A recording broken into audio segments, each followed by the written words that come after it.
ঈদ উল ফিতর ও পহেলা বৈশাখ উপলক্ষে বুধবার থেকে রোববার পর্যন্ত টানা ৫ দিনের সরকারি ছুটিতে বেনাপোল বন্দর দিয়ে ভারত ভ্রমণে বেড়েছে পাসপোর্টধারীদের চাপ বেড়েছে।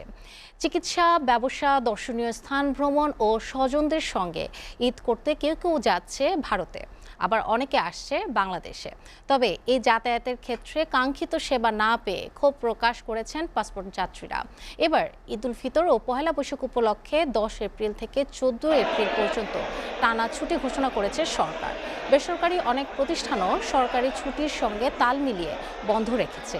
এতে লম্বা ছুটি পেয়ে চিকিৎসা, ব্যবসা, দর্শনীয় স্থান, ভারত ভ্রমণ ও স্বজনদের সঙ্গে ঈদ করতে অনেকে যাচ্ছেন ভারতে, আবার অনেকে আসছেন বাংলাদেশে। এতে স্বাভাবিক সময়ের চেয়ে বেড়েছে যাত্রীদের চাপ। যাত্রী নিরাপত্তায় বন্দরে কাজ করছে বিভিন্ন প্রশাসনিক দপ্তরের নিরাপত্তা কর্মীরা।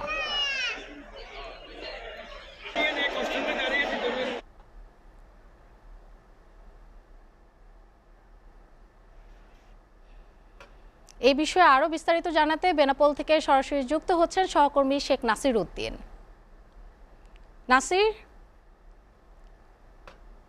নাসির, কি দেখছেন এই বেনাপোল কি আমাদের বাংলাদেশ আর ভারতে দর্শকদের সাথে কি দেখছেন? এখানে কেমন যাত্রীদের কেমন তাদের অভিযোগ কেমন মনে হচ্ছে? যেমনটা যেমনটা আপনি বলছিলেন আসলে গত 2 দিন এই প্রেক্ষাপটে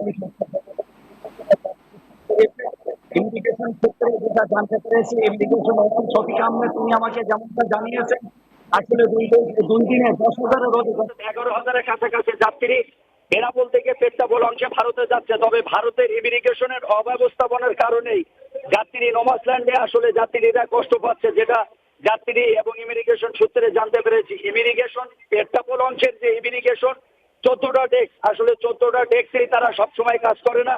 এই কারণে নোমাসল্যান্ডে সবসময় যাত্রীর চাপ বৃদ্ধি পেয়ে থাকে।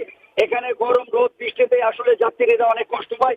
পেট্টাপোল বেনাপোল স্থলবন্দরে এপিবিএম এর ওসি যিনি আছেন তার সাথে আমার কথা হয়েছে। তারা আসলে যাত্রী সেবায় রাত 4টা থেকে বেনাপোল এই প্যাসেঞ্জার টার্মিনালের এখানে তারা আসলে কাজ করে থাকে, কাজ করতে। তবে যাত্রীদের এখানে প্রচুর পরিমাণে চাপ পেট্টাপোলের অংশে যাত্রী যদি ইমিগ্রেশন যাত্রী তারা যদি দ্রুত টানে তাহলে যাত্রীগুলো ইন্ডিয়ার ভিতরে যেতে পারবে।